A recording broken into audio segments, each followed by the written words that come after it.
dengan ilmiah. Hai, selamat datang kembali di podcast Diskushare LKHS. Podcast ini berisi perbincangan seputar hukum dan sosial. Hai kawan ilmiah, kembali lagi di podcast Diskushare LKHS. Kenalin, aku Rabiata Aldoyo Situmorang. Kawan-kawan bisa panggil aku Wia. Di sini tentunya aku nggak sendirian, aku ditemani oleh kawan Rizky Dwi. Halo kawan Rizky Dwi. Halo, Kawan Rizky Dwi ini lebih nyaman dipanggil kawan Rizky atau kawan Dwi nih? aku pribadi lebih nyaman dipanggil kawan Dwi sih. Kawan Dwi, oke. Gimana kawan Dwi kabarnya? Kabar aku hari ini sehat, meski cuaca di Purwokerto tuh panas banget, tapi Panas kita banget, bisa siap mental dan kesehatannya pasti perlu dijaga. Oke. Kesibukan kawan Dwi kalau boleh tahu belakangan ini lagi sibuk apa nih? Seperti pada umumnya mahasiswa, aku sibuk kuliah, sibuk nugas dan Sibuk organisasi Organisasi. gitu. Sibuk organisasi kawan-kawan nih. Kalau boleh aku spill, kawan Rizky Dwi sebenarnya ketua umum LKHS periode ini. Coba dong kawan Dwi kenalin LKHS tuh apa sih gitu.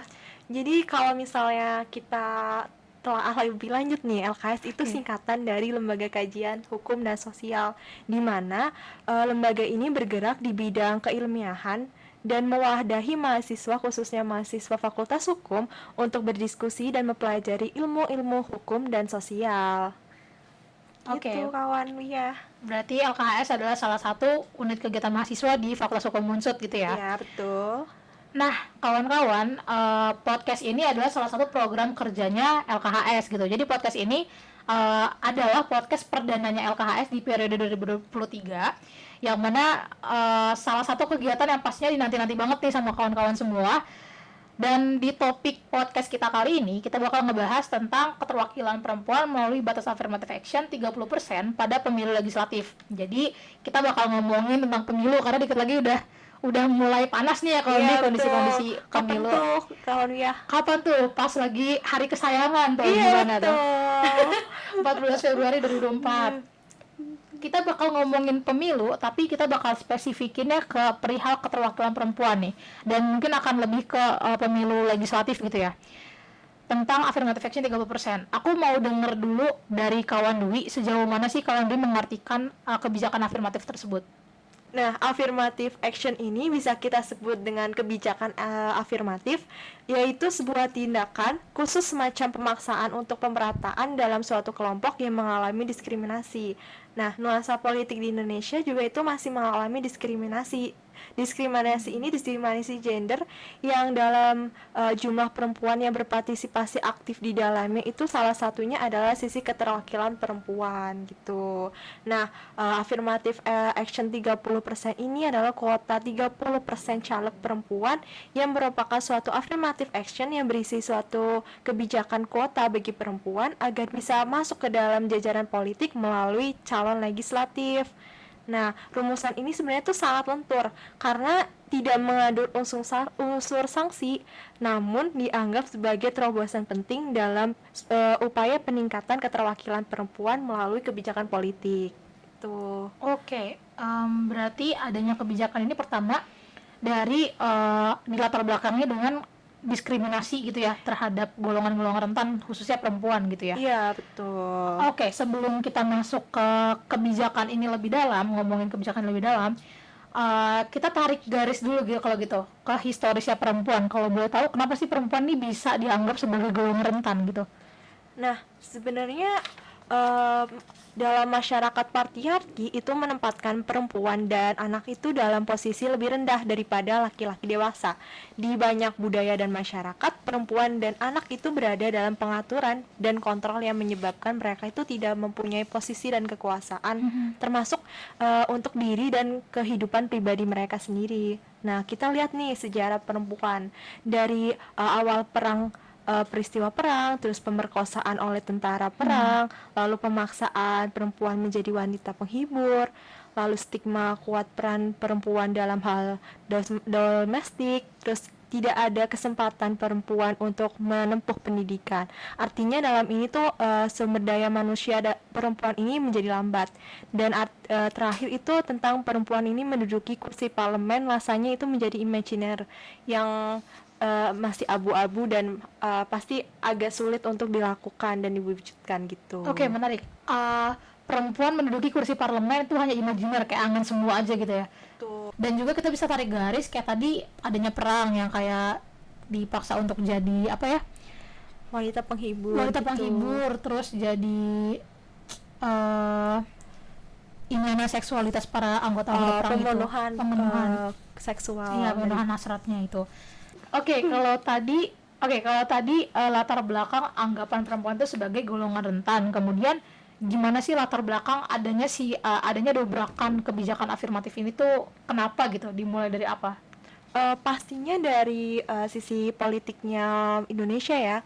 Terus dimulai dari desakan usulan para aktivis perempuan di Indonesia dan perjuangan untuk mengesahkan dalam undang-undang serta usaha yang cukup berat dalam pemenuhan kebijakan ini yang akhirnya affirmative action ini dapat dilaksanakan.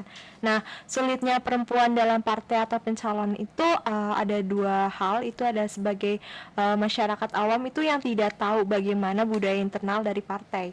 Artinya tidak bisa menilai apakah patriarki benar-benar terjadi di dalam sana, tapi fakta bahwa di setiap periodenya laki-laki selalu mendominasi kursi parlemen. Nah, ada salah satu fakta yang menarik itu ada dari Ibu Puan Maharani, itu merupakan perempuan pertama yang menjadi ketua DPR. Nah, yang kedua itu adalah patriarki dalam parpol atau partai politik yang dianggap terobati dengan adanya kebijakan afirmatif 30% keterwakilan perempuan. Tapi, cara pandang masyarakat terhadap patriarki itu cukup sulit untuk dinilai sehingga sulit untuk diatasi. Masyarakat ini sebagai golongan yang memiliki peran penting sebagai pemilih akan menentukan orang-orang yang akan mengisi kursi parlemen. Namun, faktanya udah ditetapkan nih namanya zipper system, bahwa di situ ada 30% keterwakilan perempuan, tetapi faktanya yang terpilih itu tetap aja kebanyakan dan mayoritas yang dipilih adalah laki-laki gitu.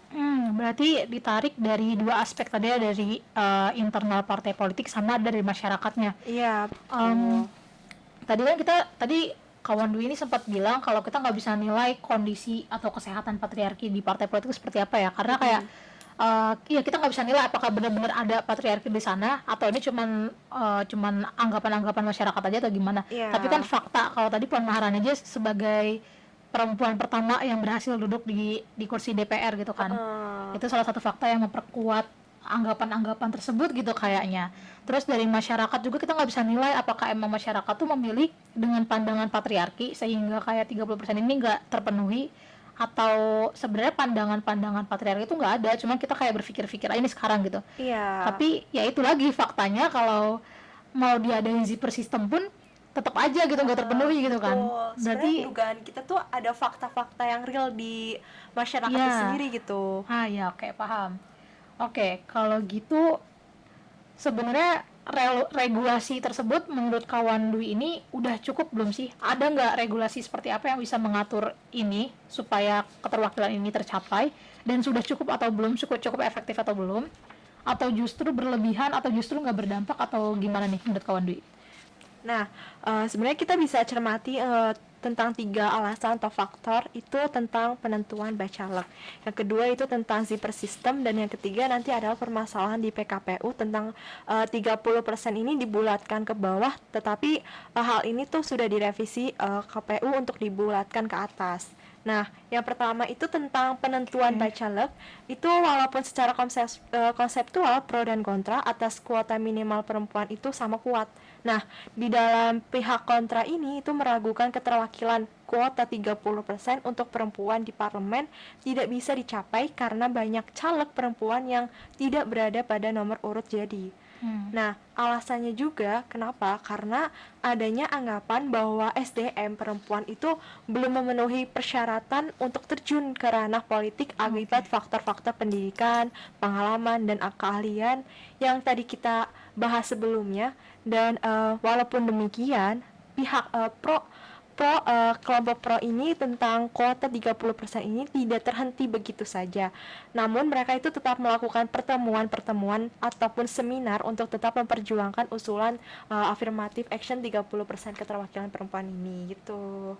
Terus sebenarnya KPU ini juga mengakomodasi tentang implementasi dari affirmative action ini sendiri, di mana KPU itu membuat kebijakan untuk mengumumkan kepada masyarakat luas di mana nama-nama partai yang tidak memenuhi kuota 30% dalam mencalonkan perempuan untuk menjadi legislatif dari partainya. Nah, akibatnya dari pengumuman ini, ketika partai politik tidak memenuhi persyaratan perempuan di dalam calegnya, membuat partai-partai itu menjadi chaos. Nah, akhirnya partai itu pun berusaha sebisa mungkin memasukkan daftar nama caleg perempuan dari partainya.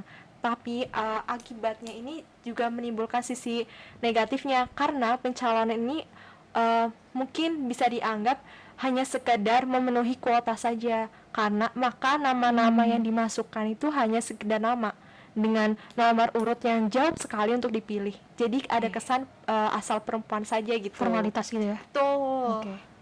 Wah, menarik. Aku ada poin pertama yang aku dapat tadi tentang SDM, yang SDM perempuan tuh yang dianggap bukan dia, entah ini dianggap atau emang bener kalau SDM-nya terlalu rendah gitu kan, makanya diadakan gebrakan ini gitu.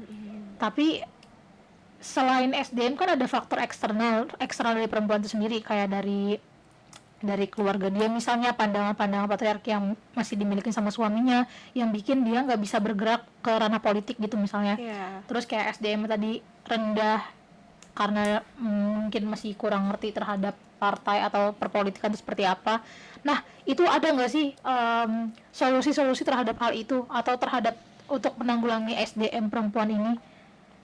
Oh ya, tentu ada faktor untuk meningkatkan dari kualitasnya perempuan itu sendiri.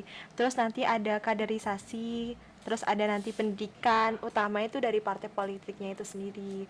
Nah, peningkatan kualitas perempuan ini tuh bisa melewati pendidikan ini bisa dari luar partai politik maupun dari dalam partai politiknya itu sendiri, tapi diutamakan itu dari dalam partai politiknya itu sendiri gitu.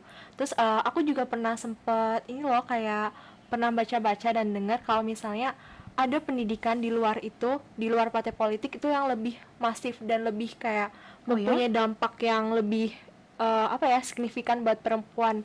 Jadi dia lebih percaya diri, terus lebih ke lebih dia meningkatkan kualitasnya itu loh dengan pendidikan di luar. Nah, tapi aku sebenarnya lupa itu secara spesifiknya kegiatan apa gitu. Berarti emang ada pendidikan politik di luar partai politik gitu ya? Iya, ada. Berarti ini jadi salah satu langkah partai politik juga yang tadi kan dianggapnya kayak perempuannya SDM-nya masih kurang gitu. Emang ini fakta sih, maksudnya kayak kita lihat contoh kecil di dalam kelas aja deh. Ya nggak sih? Betul. Itu salah satu bukti nyata, contoh kecil kayak banyak sekali kalau di kelasku ya, jujur kayak kemarin tuh sempat ada salah satu dosen yang bilang, gimana nih perempuan aku diem aja, gimana kalian mau memperjuangkan hak suara kalau kayak mahasiswa perempuan aja diem kayak gini. Aku kayak wow, tersentuh banget, malah kita podcast sekarang ngebahas kayak gini, jadi kayak relate gitu. Dan itu salah satu langkah dari partai politik buat memasifkan pendidikan itu untuk meningkatkan SDM gitu. Kemudian tadi kita sempat ngomongin juga tentang zipper system ya. Iya. Kalau Dwi boleh nggak jelasin zipper system itu seperti apa bentuknya? Sepemahaman aku itu zipper system suatu sistem untuk mengatur bahwa di setiap 3 calon harus terdapat sekurang-kurangnya 1 calon perempuan. Nah, zipper system ini itu memungkinkan perempuan berada di nomor urut 1. Penting untuk mendongkrak peningkat keterpilihan perempuan, karena mengingat dalam sejarah pemilu di Indonesia, perempuan itu masih belum mencapai suara 30% di parlemen pusat. Nah, zipper system ini tuh merupakan amanat juga dari pasal 55 ayat 2 Undang-Undang Nomor 10 tahun 2008, di mana adapun ayat 1 itu mengatur bahwa nama-nama calon dalam daftar bakal calon disusun berdasarkan nomor urut. Nah, penerapan dari zipper system ini sendiri itu misalnya jika suatu partai politik itu menetapkan bakal calon nomor urut 1 sampai 3, maka salah satu di antaranya harus seorang bakal calon perempuan. Jadi seorang perempuan itu harus diletakkan pada nomor urut 1, 2 atau tidak atau 3 dan Oke. tidak di bawah nomor urut tersebut. Nah, hal ini tuh dikarenakan sejumlah penelitian membuktikan bahwa semakin kecil nomor urut seorang kandidat pemilu, maka potensi keterpilihannya bakal semakin besar. Dan rata-rata kandidat yang menang dalam kontestasi politik itu mempunyai nomor urut 1 sampai 3 gitu. Oke. Oh, aku sempat baca ini juga, zipper system tuh ini ya, kalau misalnya ada 7, 6 nih misalnya, berarti di setiap tiga itu harus ada perempuan di salah satunya. Iya, Yang betul. nggak boleh kayak nomor 1, 2, 3 laki-laki, baru nanti 4 perempuan, 5 laki-laki lagi, 6 baru perempuan lagi, nggak boleh kayak gitu ya. Nggak boleh. Berarti emang nomor urut itu menentukan banget tuh di kontestasi pemilu, kayak apa ya, angka-angka strategis gitu ya. Betul. Oke, menarik. Oke, itu tentang zipper system. Tadi kawan Dwi juga sempat nyinggung tentang PKPU yang bermasalah ya kalau nggak salah tuh. Iya, benar Kenapa banget. tuh sempat bermasalah? Kenapa dia? Nah, di awal tahun itu ada berbagai desakan dan laporan masyarakat itu mengenai pasal 8. Pasal 8 Pasal 8. Peraturan KPU nomor 10 tahun 2003 2003, ya. tentang pencalonan anggota DPR RI, DPRD provinsi dan DPRD kabupaten atau kota, memberlakukan pembulatannya itu ke bawah apabila perhitungan 30% keterwakilan perempuan dari total bakal caleg yang dibutuhkan menghasilkan angka desimal kurang dari 0,5. Akibatnya apa nih? Pasti hak politik perempuan itu tercederai karena dikhawatirkan aturan baru ini akan mengurangi jumlah caleg perempuan untuk bersaing dalam pemilu 2024. Nah, sebagai prakteknya itu kita bisa ngeliat nih, misalnya ada 4 bakal caleg di mana ketika pembulatan itu ke bawah, maka misalnya 4 Iya. untuk 30%-nya adalah 1,2 dan 1,2 itu dibulatkan ke bawah artinya tuh menjadi 1. Nah, 1 itu tidak sampai ke angka 30% dari 4-nya. Jadi angkanya itu hanya sekitar 25% dari 4. Jadi itu ada kekeliruan di situ. Nah, berbeda halnya kalau misalnya ini dibulatkan ke atas. Jadi kalau misalnya 4 itu 30%-nya adalah 1,2. Nah, dibulatkan ke atas itu menjadi nilainya adalah 2.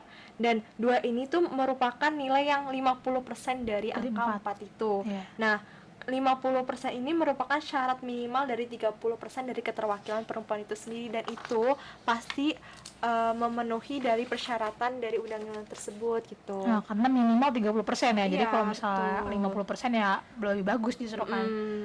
Berarti kalau ada kekeliruan kayak gitu, masih ada nih ketidakharmonisan antar golongan baik dari masyarakat atau justru orang-orang yang membuat peraturan-peraturan tersebut gitu kan. Berarti ini salah satu cara juga nih, selain tadi kaderisasi, terus pendidikan politik untuk perempuan, harus juga ada dong harmonisasi dari mereka-mereka semua yang emang terlibat di pemilu, Iya, supaya nggak ada benar. kekeliruan kayak gini lagi, Betul. ya kan. Kemudian kawan Dwi, kalau ada kekeliruan kayak gitu, itu yang revisi itu siapa sih? Mau dong dikasih tahu nih ke kawan-kawan, siapa aja, apa aja badan-badan yang berwenang untuk merevisi itu dan gimana mereka fungsi-fungsinya itu. Nah, revisi itu tuh melibatkan 3 badan. Itu ada KPU, Bawaslu, KPU, sama Bawaslu, DKPP. DKPP. Nah, KPU itu sendiri adalah Komisi Pemilihan Umum, adalah lembaga penyelenggara pemilu yang bersifat nasional, tetap dan mandiri dalam melaksanakan pemilu. KPU ini mewujudkan pemilu yang demokratis. Sedangkan Bawaslu itu badan pengawas pemilu, adalah lembaga penyelenggara pemilu yang mengawasi penyelenggaraan pemilu di seluruh wilayah Negara Kesatuan Republik Indonesia untuk mengawasi tahapan penyelenggaraan pemilu, menerima aduan, menangani kasus pelanggaran administratif pemilu, serta pelanggaran pidana pemilu berdasarkan tingkatan sesuai peraturan perundang-undangan. Nah, ada badan satu lagi itu DKPP atau Dewan Kehormatan Penyelenggara Pemilu. Nah, lembaga yang ini bertugas untuk menangani pelanggaran kode etik penyelenggara pemilu, berperan dalam mengawal dan menjaga kemandirian serta profesionalitas penyelenggara pemilu. DKPP ini dinilai berperan penting dan sangat besar dari keseluruhan demokrasi di penyelenggaraan pemilu di Indonesia gitu. Oke, ada KPU, Bawaslu, DKPP. Berarti DKPP itu yang berwenang untuk menegakkan kode etik tadi itu ya? Iya, betul. Oke. Nah kalau kita lihat nih kan udah banyak banget nggak sih gerakan-gerakan yang memperjuangkan hak-hak perempuan kayak dari infrastruktur politik atau bahkan suprastrukturnya gitu. Yang kayaknya dengan adanya kebijakan ini kan berarti udah dikatakan mulai terbuka gitu matanya untuk memperjuangkan hak perempuan. Tapi menurut kawan Dwi ini sebenarnya cuma di pikiranku aja sih. Aku butuh validasi atau aku butuh teman untuk berpikir kayak ini tuh justru jadi bumerang gak sih? Apakah akan justru menjadi bumerang malah hak-haknya laki-laki yang terbantai atau gimana menurut kawan Dwi? Nah, menurut aku pribadi nih, pasti nggak akan jadi bumerang sih. Nah, karena seharusnya tuh laki-laki dan perempuan tuh sudah selayaknya meningkatkan sinerginya bersama. Oke. Nah, dengan adanya dobrakan dan kesempatan tersebut untuk perempuan mendapatkan haknya, maka perempuan tuh harus terlibat aktif dan meningkatkan kualitas dirinya. Perempuan juga perlu dalam di dunia politik karena perempuan itu punya andil yang besar dalam kebijakan-kebijakan perempuan dan anak yang tidak bisa diambil oleh pemikiran-pemikiran laki-laki. Iya, benar. Menarik bukan? Iya. Nah, tidak bisanya diambil alih perannya karena terdapat berbagai kebijakan yang hanya diputuskan oleh seorang perempuan. Misalnya nih, isu-isu kesehatan reproduksi, terus isu-isu kesejahteraan keluarga, sembako, kesehatan dan pendidikan, lalu ada isu-isu kepedulian terhadap anak, lansia, dan terakhir itu isu-isu kekerasan seksual. Dengan demikian diharapkan affirmative action 30% kuota caleg perempuan itu terpenuhi tidak hanya secara kuantitas tapi juga secara kualitas dan bukan hanya sebagai semboyan biasa dan semboyan semata oleh kita semua gitu loh. Bukan formalitas doang gitu ya. Betul. Kayak cuma terpenuhi 30% tapi ya udah gitu. Malah laki-lakinya justru yang kualitas turun atau perempuannya yang ya pokoknya malah jadi nggak seimbang gitu bukan ya. Justru ini cara untuk menyeimbangi antara perempuan sama laki-laki gitu. Ini menarik juga tadi kayak aku dapat urgensinya perempuan ada di kursi parlemen itu sepertinya untuk apa gitu. Tadi kalau Bli sempat bilang untuk karena kebutuhan parlemen legislatif itu mendukung kesetaraan kayak terwadahinya pendapat sektor-sektor yang hanya bisa diwakilkan perempuan. Kayak emang kita nggak bilang kalau laki-laki itu nggak ngerti dalam hal itu, tapi kan emang pastinya ada sektor-sektor yang emang cuma dipahami sama perempuan gitu. Betul. Yang perempuan rasakan dan yang perempuan butuhkan hanya dipahami sama perempuan gitu. Makanya dibutuhkan keterwakilan perempuan di kursi parlemen. Oke kawan-kawan, jadi tadi tuh kita membahas tentang stigma halayak yang menganggap kalau perempuan itu adalah kelompok yang rentan karena hanya dianggap berperan itu dalam banyak sekali orang-orang berpikir kalau perempuan itu hanya lebih berperan dalam hal domestik gitu. Dan stigma-stigma itu kayak nggak pernah selesai, selalu ada, bahkan sampai sekarang pun masih terasa gitu. Membuat perempuan ini jadi lambat untuk bergiat dalam ranah politik. Bukti sejarah lainnya adanya larangan bagi perempuan untuk mendapatkan pendidikan kecuali mereka kalangan bangsawan. Itu kan sejarah juga yang kita udah paham tentang itu kan. Kemudian paradigma ini yang membuat perempuan jauh untuk memegang kekuasaan selalu ada. Oleh karena itu penetapan ketua dan wakil ketua DPR sebelum periode 2019 sampai 2024 itu nggak pernah nunjukin perempuan sebagai kandidatnya. Kayak sehingga Puan Maharani ini menjadi perempuan pertama, tadi kalau dibilang menjadi perempuan pertama dalam sejarah yang berhasil menduduki kursi pimpinan DPR. Itu fakta. Dan tidak hanya itu, banyak permasalahan yang menjadi faktor atas tidak maksimalnya representasi perempuan. Kayak tadi kalau dia bilang dalam hal rumah tangga, kedudukan perempuan itu bukan selalu tapi sering kali berada di bawahnya laki-laki gitu. Karena bayangin kayak gimana caranya perempuan bisa masuk ke dunia partai politik kalau saja sokongan dana yang untuk dia hidup aja itu bergantung sama suami. Jadi kayak suami yang merestui dia untuk boleh atau enggak masuk ke ranah politik gitu kan. Nah ini jadi pertimbangan juga gitu. Oleh karena itu perlu juga diperhatikan dukungan pendanaan mungkin dari pemerintah, itu mungkin bisa jadi solusi juga. Kayak, dan itu ada sih sebenarnya, udah ada dukungan dari pemerintah dan partai politik untuk menyokong pendanaan bagi orang-orang yang emang mau maju gitu. Udah ada pengusungan bentuk dana.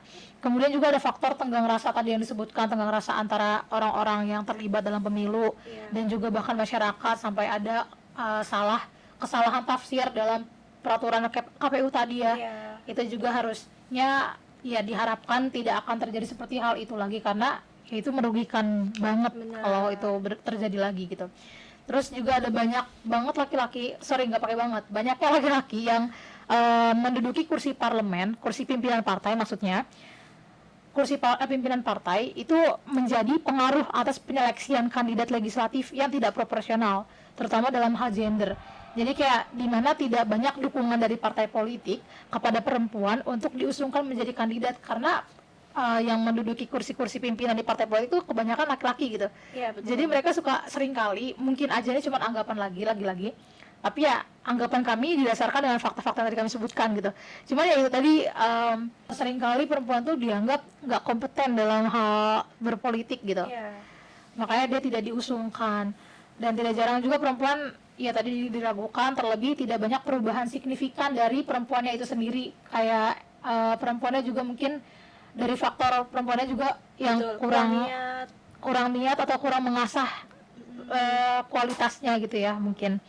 Tapi itu tadi dengan adanya pendidikan politik, kaderisasi dan lain-lain, itu perlu dimasifkan oleh setiap fraksi kepada anggotanya, terutama dalam meningkatkan kualitas anggota fraksi perempuan dan pemahaman terhadap politik dinasti yang kerap menimbulkan menimbulkan kerugian gitu. Karena aku juga nemu fakta nih Kak, kayak perempuan itu bisa, misalnya di DPRD gitu, ada fakta, aku boleh kali ya bacain faktanya, ada datanya gitu. Sebentar, jadi tuh ada kayak DPRD, Dewan Anggota Legislatif yang baru terpilih yang memiliki ikatan keluarga dengan kepala daerah. Jadi emang perempuan ini terwakilkan atau mungkin diusungkan gitu. Tapi diusungkannya ya karena dia suaminya siapa atau mungkin anak laki-lakinya siapa gitu-gitu. Ada latar belakangnya ada. Jadi ya itulah dinasti yang seringkali merugikan orang-orang gitu dianggapnya. Jadi kayak pendidikan politik ini juga penting banget buat memberantas hal itu sebenarnya, money politik, dinasti politik dan lain-lain. Kemudian perempuan itu jangan kemakan sama stereotip gender, stereotip perempuan itu sendiri. Kalau misalnya perempuan itu hanya pengikut, terus bukan pemimpin, terus hal-hal buruk lainnya kalau misalnya perempuan itu punya batasan dalam dirinya itu sendiri. Nah, pokoknya perempuan tuh harus mendobrak dirinya dan kayak bisa aja perempuan itu bisa keluar dari zona nyaman itu sendiri, gitu sih. Terus kalau misalnya ada hal penting lainnya, kalau perempuan itu harus membuktikan perannya dalam perpolitikan nasional dan harus aktif dengan lembaga-lembaga kajian perempuan dan mencapai kemandirian politik dan menjaga kesetaraan dengan laki-laki dalam menjalankan peranan politiknya gitu. Oke. Menarik, perempuan jangan terbatasi sama stereotip kayak tadi gitu ya. Justru malah kita yang terbatasi karena ya udahlah kan saya perempuan, ya udahlah saya manut aja gitu. Jangan, kalau bisa dan harus bisa. Jangan kayak gitu. Wah, menarik banget Kak Ondi. Dari Kak Ondi ada lagi nggak yang mau disampaikan tentang pemilu atau tentang perempuan bahkan? Dari aku sendiri ya, jangan sampai kita golput. Jangan golput. Oke. Iya, ini ngaruh banget sih, apalagi banyak banget teman-temanku yang latar belakang pendidikan itu emang dia nggak yang terlalu melek sama hukum, sama politik gitu-gitu. Mereka menganggapnya kayak ngapain sih milih gitu. Iya benar. Kan milih itu kan hak kita. Jadi mereka tuh menganggap hak pilih itu ya udah hak saya tidak memilih. Bisa enggak gitu. Itu lucu banget. Berarti itu kesempatan kita buat menentukan Indonesia ke depan gitu. Satu suara itu berpengaruh banget. Asli sangat berpengaruh. Karena kita juga ikut nentuin pemerintah itu sendiri dengan kita memilih. Demokrasi dari rakyat, oleh rakyat, untuk rakyat. Itu dia. Kemudian ada lagi nggak nih sebelum ditutup, baik dari historinya perempuan atau dari sisi zipper system tadi atau PKPU ada yang mau diluruskan atau apa? Kalau dari aku pribadi itu sebagai masyarakat Indonesia kita juga harus mengawasi jalannya pemilu tahun 2024. Jangan sampai ada hal-hal yang bisa menindas lagi perempuan maupun pihak-pihak yang lain gitu. Oke, peran kita sangat penting ya Betul. untuk mengawal ini semua kawan-kawan. Oke, kawan Dwi, kalau gitu kita sudahi mungkin diskusi kita tentang keterwakilan perempuan 30% ini. Harapannya tadi yang disampaikan kawan Dwi, semoga nggak ada lagi kekeliruan dan sama-sama kita bisa mengiringi mengawal supaya hak-hak perempuan atau hak-hak lainnya, nggak cuma perempuan sebenarnya, hak-hak manusia pokoknya bisa terjamin gitu. Oke kawan-kawan, segitu podcast diskusi LKHS. Mohon maaf apabila ada kesalahan kata dari kawan Dwi. Ada yang mau disampaikan untuk menutup? Aku juga mau mohon maaf apabila ada kata-kataku yang melukai hati kalian maupun ada kesalahan perbuatan dan kata-kata aku yang kurang berkenan. Aku mohon maaf. Oke, kita tutup podcast diskusi ini. Kawan-kawan, sampai jumpa di podcast selanjutnya. Dan jangan lupa kalau kalian punya topik-topik menarik ya, sampaikan ke kami, DM kami atau Langsung aja ke IG LKHS. ya langsung ke Kalian bisa DM IGLHS. kita.